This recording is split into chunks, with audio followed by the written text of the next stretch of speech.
방석 2개 깔았어요. 그래야 이게 좀 적당하게 키가 좀 커졌네. 어디 가도 항상 방석이 어디 있나 설교할 때 쳐다봐요. 그래서 깔았어요. 우신교에서 32년 4개월, 34년 아니고 34개월. 우리 하나님께 영광 드리고 당회장 목사님과 우리 장로님들, 권사님들, 집사님들, 교우들에게 진심으로 감사를 드립니다. 제가 목사가 된 건 어떻게 보면 참 하나님의 큰 은혜죠. 그래서 항상 부족한 마음으로 언제나 겸손하게 살려고 다짐을 하고 있습니다. 오늘 성경 말씀은 사도행전 9장 36절 중심으로 아름다운 이름이라는 제목으로 하나님 말씀 함께 나누고 은혜 받도록 하겠습니다. 오늘 본문 말씀에 보면 요빠라는 지역이에요. 그러니까 우리 천안이죠. 지역이잖아요. 다비다라고 하는 사람이 있었다. 다비다는 이름이죠. 근데 여자분이었어요. 여제자 다비다. 예수님의 제자라는 이야기죠. 또 다른 이름은 도르가라고 하는데 해석을 해보면 꽃사슴 같다 그래요. 꽃사슴 이쁘잖아요. 그래서 오늘 설교 제목을 아름다운 이름을 갖자, 그런 제목으로 하나님 말씀 함께 나누자 합니다. 자, 그러면 다비다가 미스 코리아처럼 8등신처럼 늘씬해서 아름다운 여인이 되느냐? 그거 아니에요. 그러면 다비다가 엄청나게 큰 자선사업이나 이름을 많이 해서 아름다운 이름을 얻었냐? 그것도 아니에요. 그럼 가문이 막 엄청 좋아가지고 막 이 좋은 가문, 막 이름 있는 가문이나 아름다운 이름을 얻었냐? 그것도 아니에요. 그럼 왜 그렇게 다비다가 아름다운 요빠 지역에 아름다운 이름을 얻게 되느냐? 한번 따라서 봅시다. 제자됨에 삶을 살았다. 그렇죠. 다비다는 예수님의 제자된 제자됨의 삶을 살았어요. 엄청 큰 건 일을 한 거 아니라니까요. 제자처럼 살았더니 다비다를 아름다운 여인이다, 이렇게 이름을 불러주게 된 거죠. 우리 천안하면 이것도 한번 따라서 해야 됩니다. 천안하면 드림교회 하면 내가 있다. 그런데 나쁜 이름을 가진 내가 있으면 안 되겠죠. 그렇죠? 아름다운 이름을 가진, 좋은 이름을 가진 내가 있어야 되겠지요. 마태복음 10장 1절에 보면 예수님이 12 제자에게, 이게 중요해요. 여자 제자 다비다처럼 12 제자에게 귀신을 제어하고 병과 약한 것을 고치는 권능을 주시고 가서 그렇게 하라, 그렇게 하셨다. 제자들의 삶은 병든 자 고쳐주고 약한 자 힘을 주고 귀신 들린 자 치료해주고 그런 거죠. 마태복음 10장 42절에 보면 제자의 이름으로, 중요하죠. 제자의 이름으로 작은 자 중 하나에게 냉수 한 그릇이라도 주는 자는 상을 잃지 않을 것이다. 우리가 제자됨의 삶을 사는 다비다처럼, 선행과 구제가 많은 다비다처럼 선행과 구제의 삶, 제자된 삶을 살아야 되는데 그것이 그렇게 엄청나게 큰 것이 아니고 작은 자, 작은 일에 충성된 삶을 살면 아름다운 이름을 얻게 된다 하는 거 기억하시고 한번 따라서 봅시다. 작은 자에게 선행을 베풀자. 우리 가정에도요, 소외된 자녀가 있을 수 있어요. 말 안 듣고 공부 안 하고 핸드폰만 맨날 보고, 그래서 미워하는 자녀, 작은 자거든요. 따뜻하게 보듬어주고 안아주고 격려해주고, 그래도 넌 할 수 있어. 공부 잘 못해도 다른 거 하면 되잖아.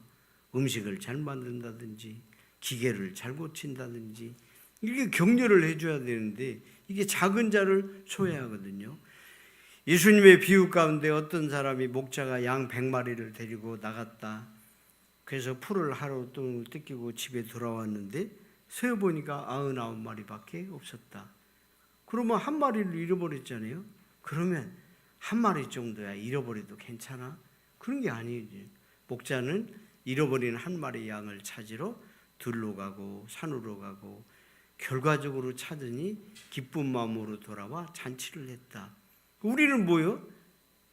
네가 잘못했잖아. 너 왜 목자의 말을 안 듣고 곁길로 가다가 길 잃어버렸잖아. 너 죽어도 괜찮아. 이게 목자의 심정이 아니거든요. 한번 따라서 봅시다. 잃어버린 작은 자에게 관심을 갖자. 제가 목회를 이제 은퇴하고 벌써 2년이 넘었는데 이제 내년 3월이면 만 3년째가 되거든요. 그리고 우신교회에서 사임은 제가 10년째가 돼요. 그런데 교회 안에도 이렇게 잃어버린 자들이 많이 있더라고요. 제가 회개를 하면서 우신교회 안에도 잃어버린 양들이 있었는데 내가 찾지 못했구나. 그런 후회를 하고 회개를 하고 기도를 하고 그러고 있거든요. 잃어버린 자 교회 안에도 있다 하는 거 기억하시고 이 잃어버린 작은 자에게 선행을 베풀고 다가가지고 격려해주고 너 잘못했잖아. 너 이런 것이 부족했잖아. 이런 이유는 그건 다음이라도 격려해주고 다가가지고 손잡아주고 이런 우리들이 돼. 이게 선행을 베푸는 거죠. 한번 따라서 봅시다. 작은 자를 선행으로 다가가 주자. 예수님이 물 건너갔잖아요. 그럴 때 물 위를 걸어가는데 베드로가 보고 예수님 나도 물 위를 걷게 해주세요. 그러니까 일로 와라. 그럼 베드로가 막 물 위를 신나게 막 걸어가잖아요. 그러다가 갑자기 베드로는 고기 잡는 사람이죠. 저도 바닷가 옆에서 살아서 냇가 옆에서 살아서 수영을 잘하거든요. 그러면 물이 어느 정도 깊은가를 다 알잖아요. 갈릴리 바다에서 맨날 고기 잡던 베드로가 물 위를 걷고 있다니 여기가 얼마나 깊은데 걱정하다가 물에 풍덩 빠지게 됩니다. 그리고 예수님이 너 베드로 수영할 줄 알잖아. 네 맘대로 헤엄쳐 건너가. 그러지 않았어요. 너 왜 나 쳐다보고 오다가 의심했어. 그래 빠졌잖아. 베드로 잘못이잖아요. 그러지 않았어요. 예수님 어떻게 했느냐. 다가와서 물에 빠져들어가는 베드로의 손을 딱 잡아준 거죠. 선행이라는 건 한번 따라서 합시다.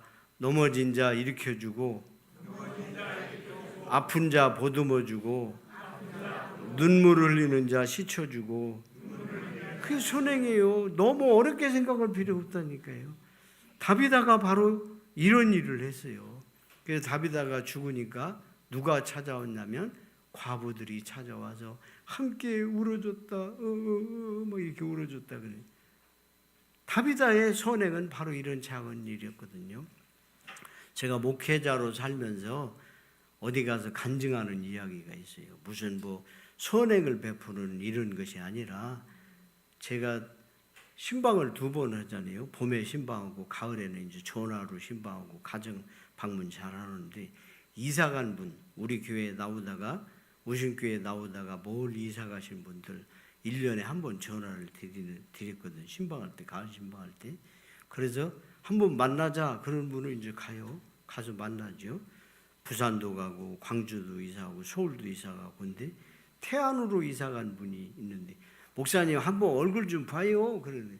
알으시오. 그래가 이제 가는데 혼자 버스 타고 가는 거예요. 왜냐하면 차 가지고 가면 혼자 가면 이렇게 보니까 우리 아내는 또 할 일이 있고 그래가지고 버스를 타고 가는데 옛날에 지금은 다 좌석이 있는데 옛날에 좌석 없을 때 직행 버스를 표만 끊어고 줄 서가지고 탔는데 내 뒤에 어떤 유치원 정도 되는 여학생을 하나 데리고 아줌마가 서 있는데 또 그보다 더 작은 조그만 깐난아기 하나 데리고 서 있는데 이렇게 보니까 행색이 좀 남루하고 머리도 안 감고 애기들도 옷도 초라하고 세수도 안 시켜가지고 약간 노숙자 비슷한 아줌마가 우리 집사람 또래 되는 아줌마가 뒤에 서 있는데 불안했어요.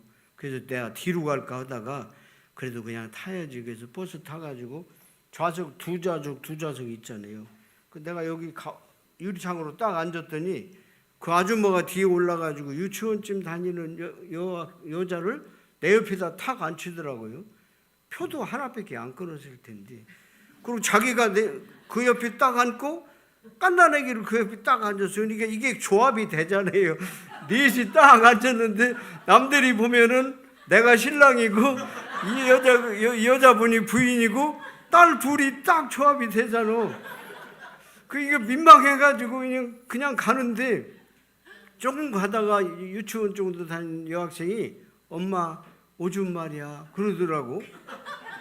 나는 이렇게 쳐다보겠더니, 그러니까 엄마라는 사람이 아까 그러니까 오줌 싸라고 했잖아.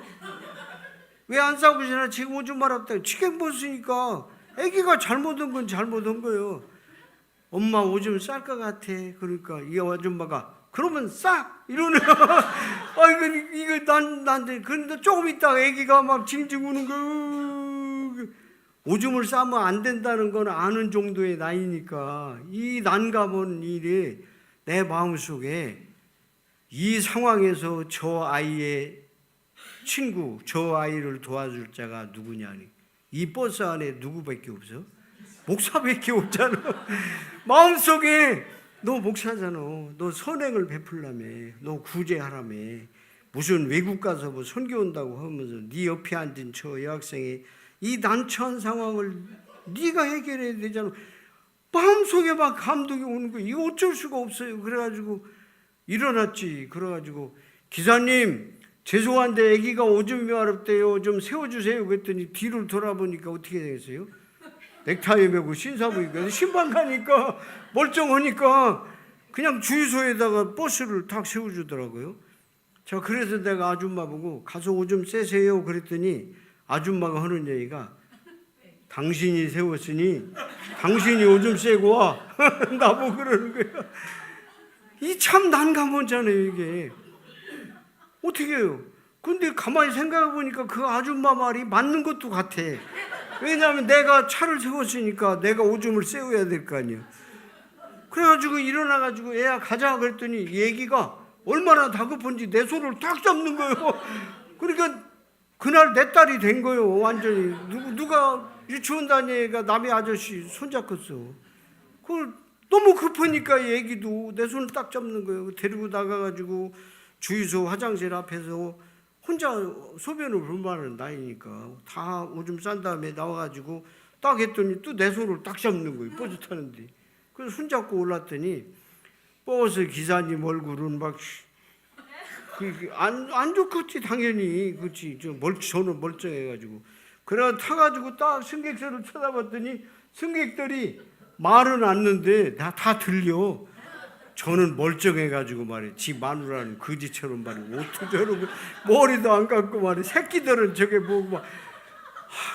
근데 거기서 내가 내 딸 아니에요 할 수도 없고 내 부인 아니에요 할 수도 없고 태안까지 그냥 치죽은 듯이 막 이러고 가가지고 그 아줌마는 다른 데로 가고 나는 장로님 지금 장로님 됐어요. 그 양반 만나고 우리 충만 장로님 알 거예요. 누군지 이사가 오아무아무게 그분 만나러 가다 그랬거든. 그 만나고 지나 와서 오랜 세월이 지금 지나도 그 아이의 심정으로 생각해 보면 내가 참 잘했다. 어디 가서 돈 1,000만 원을 구제한 것보다 오줌을 싸게 생긴 그 아이의 심정으로 보면 내가 잘했다. 내가 좀 망신을 당하면 어떻고 그 전에 내가 눈총을 받으면 어떻고 그럴까. 한번 따라서 합시다. 예수님의 제자는 작은 일에 헌신해야 된다. 오늘 드림교회 성도님들도 버스 타시다가 그런 상황이 되면 꼭 오줌 쐬시기를 진심으로 축원합니다. 두 번째로 다비다가 아름다운 이름을 얻게 된 것은 선교 사역자인 목회자들을 도운 거지요. 오늘 본 말씀 조금 지나가 보면 39절에 보면 사도들이 순례했거든. 옛날에는 지금처럼 이렇게 한 교회에 정착해서 오래 있는 게 아니고 순례자들이 목회자가 순례하는 하나님의 사도들을 위해서 속옷도 짓고 겉옷도 지어서 준비해놨다가 오시면 드리는 거예요. 하나님의 사역자들을 돕는 다베다였기 때문에 인정을 받게 되는 거죠. 오늘 드림교회도 하나님의 사역자들, 목회자를 전임 목회자라고 하잖아요. 오직 주님의 일에 전임을 하기 때문에 평신도들과는 다른 것이 전임을 하기 때문에 이 전임하는 목회자를 돕는 사랑하는 성도님들이 되시기를 진심으로 축원합니다. 로마서 16장 3절에 보면 바울이 그런 고백을 하잖아요. 브리스가와 아굴라 나의 동역자다. 그들에게 문안해라. 그들은 나를 위해서, 복음을 위해서 생명도 아끼지 않은 나의 동역자이다. 바울이 얼마나 마음속에 감사하면 그렇게 얘기했겠어요. 생명도 아끼지 않았다라는 거죠. 오늘 드림교회 사랑하는 성도님들도 우리 목사님을 많이 도와서 아름다운 이름을 얻으시기를 진심으로 축원합니다. 한 번 더 진심으로 축원합니다. 내가 시간을 빨리빨리 가고 할 얘기는 많고 은퇴 목사들 설교를 하면 이게 문제예요. 왜냐하면 시간 개념이 없어져. 그래가지고 너무 오래 해가지고 은퇴 목사들이 이게 문제거든. 이게 나는 은퇴 목사, 나도 은퇴 목사인데 설교 오래 절대 안 하려고 다짐을 하고 해도 점점 길어져. 그 두 가지 생각했어요. 짧게 하든지 아니면 엄청 재밌게 하든지. 재밌으면 오래 가는 줄 모르거든요. 제가 목회해 가면서 기억나는 거 몇 가지 간증을 하면은, 제가 어느 교회에 갔어요. 어느 교회에 갔는데 처음 부임해 가서 이렇게 집을 모르잖아요. 처음 부임해 가서 주일 예배 드리기 전에 금요일 날 구역 예배를 드리러 가자고 하는데 집을 몰라서 어떤 청년이, 제가 우리 그 집을 알으니까 안내해 주고 갈게요. 그래서 나를 데리고 이제 가는 구역 예배 드리러 가는데 청년이 나보고, 목사님 다른 분은 다 기도시키더라도 홍 집사님이라는 분을 기도시키면 안 돼요? 그러더라고. 홍 집사님이 누군데? 아무튼 홍 집사님은 기도시키지 마세요. 그래. 알았어. 그러고 이제 갔는데, 구역 예배를 드리러 갔는데, 사람이라는 게 뭐예요? 하지 말라면 더 하고 싶고 시키지 말라면 더 시키고 싶어. 그래서 홍 집사님 기도하세요. 그랬더니 내가 그 기도 끝나고 와서 써놨어요. 네, 참 뒤집어진 우산 같은 내가 기도합니다. 네, 참 구멍난 가마솥 같은 내가 기도합니다. 네, 참 물 없는 오아시스 같은 내가 기도합니다. 네, 참 안고 없는 찐빵 같은 내가 기도합니다. 네, 참 고무줄 끊어진 반스 같은 내가 기도합니다. 네, 참 찢어진 신발 같은 내가 기도합니다. 네, 참 끝이 없어. 뭐가 내용이 있어야 되는데 끝이 없어. 네, 참 타다 남은 장작개비 같은 내가 기도합니다. 네, 참 끝이 없어. 비 없는 구름 같은 내가 기도합니다. 네, 참 버스 지나간 다음에 손드는 나 같은 것이 기도합니다. 네, 참 내가 웃음을 참으려고요. 찬송가로 입을 가리고 입 벌리면 웃음이 좀 덜 나. 그래가지고 도저히 웃음을 참지 못해가지고 내가 웃으니까 구역예배 들으니 다 웃었지. 어쩔 수 없지 뭐. 그러더니, 그러니까 나 기도하면 안 된다니까. 왜 나보고 기도하라고 해가지고. 네, 참 또 할까요? 그만하세요. 그래가지고 이제 찬송가 그러면 막 웃는 거예요. 성경을 막 웃어. 그냥 그만하고 오늘 고구마 하나 먹읍시다. 그래 먹으니까 웃음이 끝나더라고요. 그 이제 집에 와서 가만히 생각해 봤어요. 그 홍 집사님의 기도가 순서가 없고 끝은 없지만 나의 모습이구나. 내가 그걸 느꼈다니까요. 그래요. 내가 뒤집어진 우산 같지. 아무짝에 쓸데없는 구멍난 가마솥 같지. 나는 항상 그래서 그분에게 감사를 해요. 내가 어떤 경우에라도 나서지 말고, 어떤 경우에라도 겸손하고, 빵꾸난 가마솥 같은 데가 뭔 할 얘기가 있어. 그렇잖아요. 뒤집어진 우산 같은 데가, 타다 남은 장적개비 같은 데가 뭔 큰 소리 치겠어. 근데 나는 그분이 돌아가셨어요. 근데요, 그분이 지금도 기억나요. 왜냐면 기도는 그렇게 순서 없이 하지만 어떤 경우에라도 제가 목회자잖아요. 제가 하는 일에 대해서 일을 제기하지 않아요. 왜 그런 줄 알아요?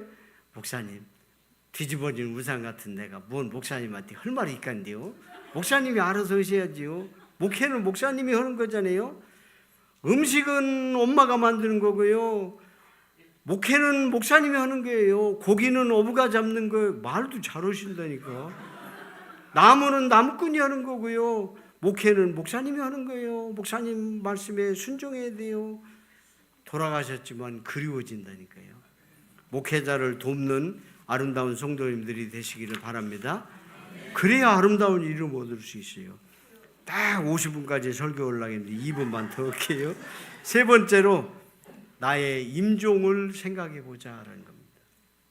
다비다가 죽었을 때 과부들이 와서 울었고요. 옆 동네에 있던 베드로가 와가지고 임종 예배를 드리러 왔어요. 베드로가. 그럼 내가 죽었어요. 그럼 나도 임종 예배 드릴 거 아니에요? 그때 어떻게 했어요? 저도 목회 특성상 임종 예배 엄청 많이 드렸을 거 아니에요? 제가 대충 계산해 봤더니 도시도 아니고 저 시골에서만 목회해가지고 장례 지낸 것이 200 몇십 번을 드렸더라고. 그 장례를. 또 동네에서 안 믿는 사람도 나보고 장례 지내고, 저 수월에 있는 사람도 별로 알지도 않는데 목사님 와서 장례 좀 지내, 교회도 안 다니는 사람이 200 몇십 번을 장례 지내는데 돌아가시면 어떻게 해요? 가가지고 임종 예배를 드릴 거 아니에요? 평안히 안식하소서. 그러고 찬송 부르겠습니다. 전국에서 만나보자 그날 아침 거기서 순례자여 예비하라 늦어지지 않도록 만나보자 만나보자 저기 배는 저천국 문에서 만나보자 만나보자 그날 아침 그 문에서 만나자. 그렇게 부를 때 만나보자 이렇게 하지 말고 만나보자 만나보자 그날 아침 그 문에서 만나자. 그러면 좀 감동이 좀 더해요. 천천히 부르는 그 눈물도 흘리고 흐르고. 그러면 또 내가 또 그러지. 다시 한번 또 만나보자 만나보자 그날 아침 그 문에서 만나자. 이렇게 슬퍼야지. 이게 보통 임종 예배 드릴 때의 모습인데 베드로는 와가지고 만나보자 이거 안 불렀어요. 하나님 다비다를 살려주세요. 이게 베드로의 임종 예배예요. 왜 그랬을까? 요바의 다비다가 필요합니다. 하나님의 일에 다비다가 필요합니다. 다비다를 살려주세요. 나 하늘나라 갔는데 임종 예배 드리러 온 목사님이 만나보자 만나보자 그날 아침. 그 무슨 얘기요? 너 이제 완전히 죽고 나중에 천국에서나 만나자 그 얘기잖아요. 그것과 하나님 엄목사 살려주세요 천안에 필요합니다 이것과 뭐 천지 차이잖아요. 아니면 육신은 살리지 못하더라도 그의 삶과 정신은 좀 살려주세요 이런 소리를 드려야 되지 않겠니? 난 베드로의 임종 예배 다비다를 죽었을 때 임종 예배가 나의 큰 은혜가 됐어요. 우리 사랑하는 드림교회 성도 여러분, 다비다가 아름다운 이름을 얻은 것처럼 아름다운 이름을 얻는 사랑하는 드림교회 성도님들이 모두 되시기를 축원합니다. 기도하시겠습니다. 하나님 감사합니다. 다비다는 아름다운 이름을 얻었습니다. 나도 그런 이름을 얻을 수 있도록 도와주옵소서. 예수님의 이름으로 기도하옵나이다. 아멘.